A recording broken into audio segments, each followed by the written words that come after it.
Assalomu alaykum obunachilar, assalomu alaykum aziz yurtdoshlar. Yine bize zakaz persepimiz. Yana bir narsa aytib o'taman. Adresimiz Xorazm viloyati Hazorasp tumani Aloqalik yo'l mahallasida joylashgan. Adresimiz Xorazm viloyati Hazorasp tumani Aloqalik yo'l mahallasida joylashgan. Bizlere suvarchik yetishmaydi, xudo xolasa. Zakazlarimiz bor.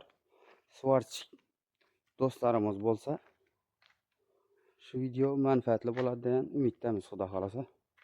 Shundan persep ishlab chiqamiz.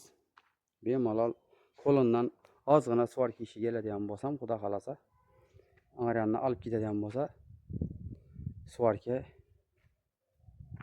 olib ketadigan bo'lsa, xudo xolasa, isha olamiz. Kelaverasizlar. Yine her xil turda persep ishlaymiz. Qo'limdan xudo xolasa kesish, suvarka qilish ozgina kelsa, xudo xolasa bo'ldi. Xudo xolasa o'zimiz yetib beramiz. Yine shuning perseplar yasaymiz. Görünglar. Eğer ma'qul bo'ladigan bo'lsa, ekranda telefon nomerlarimizni qoldiramiz. O'shandan perseplar ishlab chiqamiz yine. Xudo xolasa, bemalol ko'rib, xudo xolasa kelaveradilar. O'rgatib beramiz. Persepimiz bir persep chiqarsalar, bir mo'sta chiqaradigan bo'lsalar 800 ming so'm beramiz. 2 mo'sta chiqarsalar 900 ming so'm beramiz. Kelishlari mumkin. Kraskasi bilan qilib bilaman desalar 1 million so'm beramiz.